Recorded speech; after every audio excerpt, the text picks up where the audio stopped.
Hi అండి. ఈ ఎండాకాలం వచ్చిందంటేనే అప్పటికప్పుడు మామిడికాయ పచ్చడి ఎన్నిసార్లు పెట్టుకున్నా కూడా నిల్వ పచ్చడి మాత్రం ఒకేసారి పెట్టుకుంటాము. ప్రతి సంవత్సరం పెట్టినా కూడా కొత్తగానే ఉంటుంది కదండి. ఇంకా మామిడికాయ పచ్చడిలోకి మెయిన్గా ఆవాలు, మెంతులు, ఎల్లిపాయలు, ఉప్పు, కారం, నూనె ఇలాగ అన్ని రెడీ చేసి పెట్టుకున్నామనుకో ఈజీగా చేసుకోవచ్చు. సో నేను 6 గిన్నెల మామిడికాయ ఉప్పులను ఇలాగ తీసుకున్నాను. టెంకెతో సహా కొంచెం పెద్ద సైజులో కట్ చేసుకుంటే బాగుంటుంది.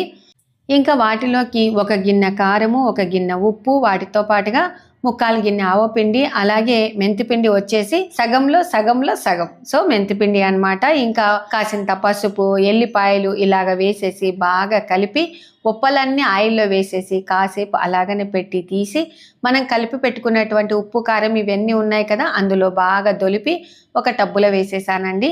ఇంకా ఇప్పుడు టబ్బులో దంతా నీట్గా కలిపి మనం ఏటిలో నిల్వ ఉంచుకుంటామో వాటిలో వేసేసుకొని చక్కగా ఇలాగ ఒత్తి ఆ తర్వాత లాస్ట్ ఇలాగ అన్నం కలిపి తిన్నామనుకో అదుర్సండి. ఎంత మామిడికాయ పచ్చడి చేసినా కూడా చివర్లో ఈ అన్నం కోసం ఎదురు చూస్తాము. మీరు కూడా ఇంతేనా? Bye, subscribe, follow for more.